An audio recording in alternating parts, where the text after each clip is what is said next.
आज आप लोगों के साथ शेयर कर रही हूँ मैं बहुत ही लाजवाब चटपटी स्पाइसी टमाटर की चटनी। ये चटनी इतनी मज़ेदार है कि अगर आपने इसको सिर्फ एक दफ़ा ट्राई करा तो हर बार खाने के साथ आप यही बनाना चाहेंगे। इसका रंग, टेक्सचर और खुशबू सब कुछ परफेक्ट है। ना ही ज़्यादा खट्टी है और ना ही तीखी, बस बैलेंस और फ्लेवरफुल। स्टेप बाय स्टेप आपको बताने वाली हूँ कैसे सिंपल इंग्रेडिएंट से लाजवाब चटनी रेडी होती है, जिसको आप इंजॉय कर सकते हैं रोटी, पराठे और चावल के साथ।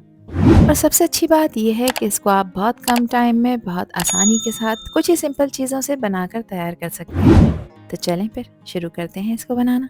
तो यहाँ देखिए, इस मज़ेदार चटनी को बनाने के लिए मैंने लिए हैं ताज़ा और लाल टमाटर। वज़न में देखा जाए तो 500 ग्राम है। चटनी का असली मज़ा इन टमाटरों से ही आता है। जितने ज़्यादा फ्रेश और रेड टमाटर होंगे उतना ही चटनी का कलर और टेस्ट परफेक्ट निकलेगा। मैंने इन्हें अच्छी तरह से वॉश कर लिया है। अब देखिए, जो इसका हेड वाला पार्ट होता है इसको हम कट कर देंगे और टमाटरों को 2 इक्वल पार्ट्स में डिवाइड कर देंगे। इसी तरह से सारे टमाटरों की कटिंग कर लेनी है। 2 इक्वल पार्ट्स में कट करने का फ़ायदा ये होता है कि इवनली कुक होते हैं और चटनी का टेक्सचर स्मूथ और परफेक्ट बनता है। और यहाँ मैंने ली है 15 अदद लहसुन की कलियाँ, जो कि मीडियम साइज़ की हैं। अब इस लहसुन को मैं छोटे छोटे पीसेज में कट कर रही हूँ। इसको कट करने का फ़ायदा ये होता है कि जब आप इसे मैश करते हैं तो ये अच्छी तरह से मैश हो जाती हैं। लहसुन इस चटनी को एक ज़बरदस्त टेस्ट और खुशबू देता है। थोड़ा सा भी लहसुन का एडिशन प्योर टेस्ट को इन्हांस कर देता है। फ्रेश लहसुन का यूज़ करना बेस्ट रहता है क्योंकि इससे इसकी खुशबू और टेस्ट दोनों ही स्ट्रांग हो जाते हैं। यहाँ पर मैंने इसकी कटिंग कर ली है। अब इस चटनी को पकाने के लिए एक पैन में मैंने डाला है 2 टेबल स्पून जितना कुकिंग ऑयल। ऑयल को थोड़ा सा गर्म कर लेंगे और इसमें हाफ टी स्पून मैं साबित सफ़ेद ज़ीरा शामिल कर रही हूँ। अब ज़ीरे को कुछ सेकंड्स के लिए ऑयल में फ्राई करेंगे। गैस का फ्लेम बिल्कुल लो है। लो फ्लेम पे आपने इसको फ्राई करना है ताकि ज़ीरा ना जले। ज़ीरा जलना नहीं चाहिए वरना इसका फ्लेवर कड़वा हो जाएगा। बस कुछ ही सेकंड्स में देखें, एक अच्छी सी खुशबू आ जाएगी और ज़ीरा क्रैकल हो जाएगा। तो अब इस पॉइंट पर मैं इसमें ऐड कर दूंगी वो लहसुन जो काट कर रखा था। अब लहसुन को भी ऑयल में हम कुछ सेकंड्स के लिए पकाएंगे। इसको ज़्यादा कलर नहीं देना है आपने, सिर्फ हल्का सा इसका कलर चेंज हो जाने तक आपने इसको फ्राई करना है। लहसुन को हल्का सा ही फ्राई करेंगे ताकि इसका जो रॉ फ्लेवर है वो दूर हो जाए। ध्यान रखिएगा कि ये ओवर कुक नहीं होना चाहिए, क्योंकि अगर ये ओवर कुक हो गया तो ये टेस्ट में कड़वा हो जाएगा, जिससे चटनी का फ्लेवर भी ख़राब होगा। बस एक हल्का सा लाइट गोल्डन कलर आने तक ही आपने इसको फ्राई करना है, जिससे चटनी का टेस्ट बिल्कुल बैलेंस रहेगा। देखिए, लहसुन यहाँ फ्राई हो चुका है। तो अब इसके ऊपर मैंने असेंबल कर दिए हैं टमाटर। इस स्टेज पे आपने एक बात का ध्यान ये रखना है कि गैस का फ्लेम मीडियम होना चाहिए ताकि टमाटर अच्छी तरह से गल भी जाए, अपनी खुशबू और टेस्ट रिलीज कर सके, मगर ये जले नहीं। तो इसको थोड़ी सी देर के लिए पकाऊंगी। इसको मैंने कवर कर दिया है। गैस का फ्लेम अब आपने लो कर देना है और लो फ्लेम पे टमाटरों को गलाना है तकरीबन 4 से 5 मिनट के लिए। यहाँ तकरीबन 5 मिनट मैंने इसे कवर करके गलाया है। टमाटर सॉफ्ट हो चुके हैं। अब इसका छिलका आप आसानी से उतार सकते हैं। बस इतना ही आपने इसे पकाना है। तो यहाँ पर देखें कितने आराम से इसका छिलका उतर रहा है।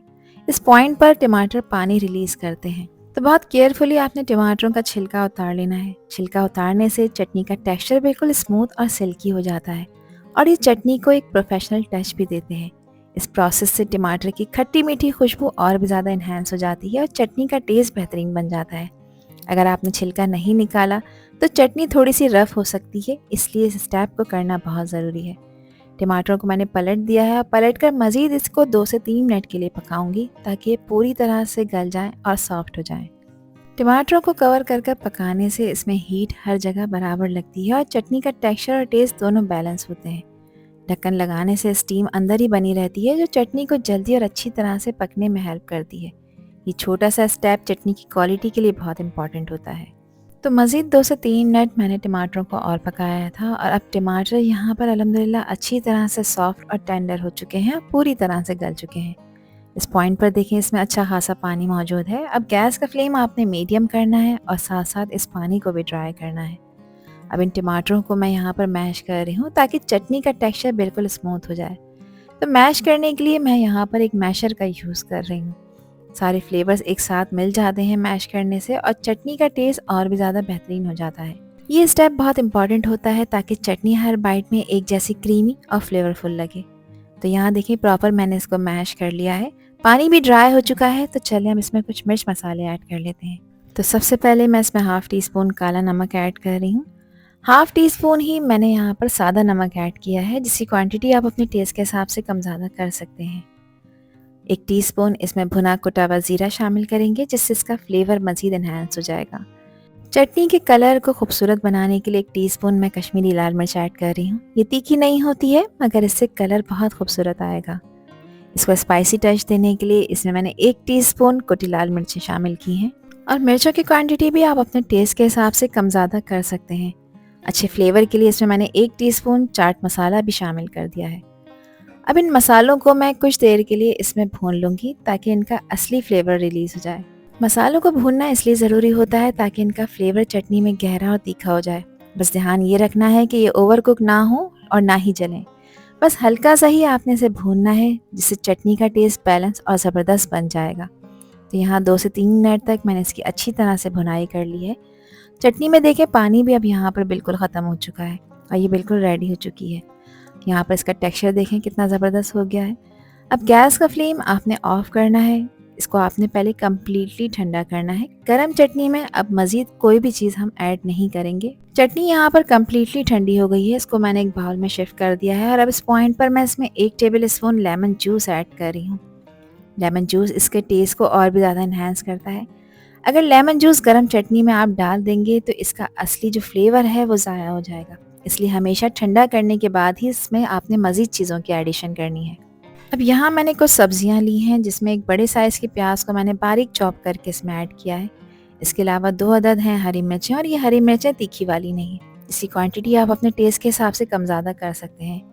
आधे खीरे को भी मैंने इसमें चॉप कर शामिल किया है। इसके अलावा 2 टेबल स्पून है फ्रेश पुदीना, और आधा कप मैंने इसमें फ्रेश हरा धनिया भी शामिल किया है। हरे धनिया और पुदीने को आपने बारीक कट कर इसमें ऐड करना है।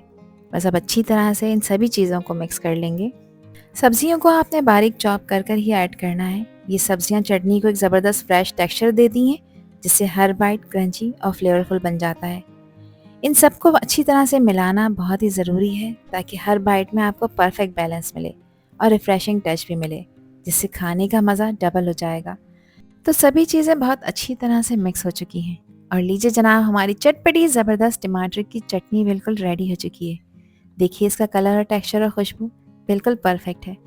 अब ये चटनी आप पराठे, चावल या किसी भी खाने के साथ सर्व कर सकते हैं। यकीन माने लोग गोश्त छोड़कर इसे ही खाना पसंद करेंगे। तो आप भी इस रेसिपी को ज़रूर ट्राई करें और मुझे कमेंट सेक्शन में लाजमी बताइए कि ये रेसिपी और वीडियो आप लोगों को कैसी लगी। आई होप कि ये वीडियो आप लोगों को पसंद आई होगी। पसंद आई हो तो कमेंट सेक्शन में अपना प्यारा सा फीडबैक मुझे लाजमी शेयर करिएगा, और चैनल पर न्यू हैं तो चैनल को भी ज़रूर सब्सक्राइब कर दीजिएगा। आपसे फिर मिलूंगी इंशाल्लाह एक न्यू वीडियो में एक न्यू रेसिपी के साथ। जब तक हादिया को दीजिए इजाज़त। अल्लाह हाफिज़। अल्लाह निगहबान।